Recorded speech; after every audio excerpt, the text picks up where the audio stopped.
Il voulait juste des gratte-ciel. Il a fini par diviser l'Amérique. New York, 1946. Donald John Trump naît dans une famille aisée du Queens. Son père, Fred Trump, est un promoteur immobilier à succès. Très tôt, Donald apprend les affaires et l'ambition. Années 70. Il rejoint l'entreprise familiale, mais voit plus grand. Direction Manhattan. Il veut des gratte-ciel, des hôtels de luxe, des casinos.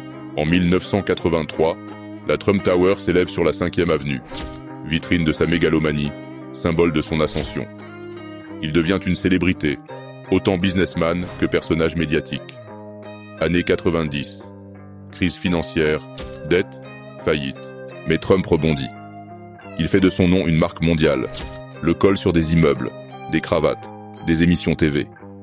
En 2004, il devient l'animateur de The Apprentice, où son célèbre « You're Fired » devient culte. Mais c'est en politique que son destin bascule. 2015. Il annonce sa candidature à la présidentielle. Personne ne le prend au sérieux. Il enchaîne les propos controversés sur les immigrés, les femmes, les minorités. Mais il capte l'attention, attire les foules et gagne les primaires républicaines. 2016. Contre toute attente, il bat Hillary Clinton et devient le 45e président des États-Unis.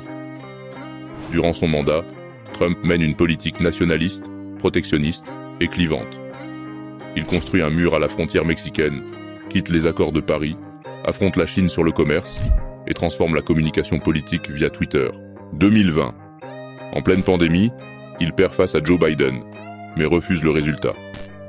Le 6 janvier 2021, ses partisans prennent d'assaut le Capitole. Aujourd'hui, malgré des poursuites judiciaires, Trump reste une figure centrale, clivante et influente.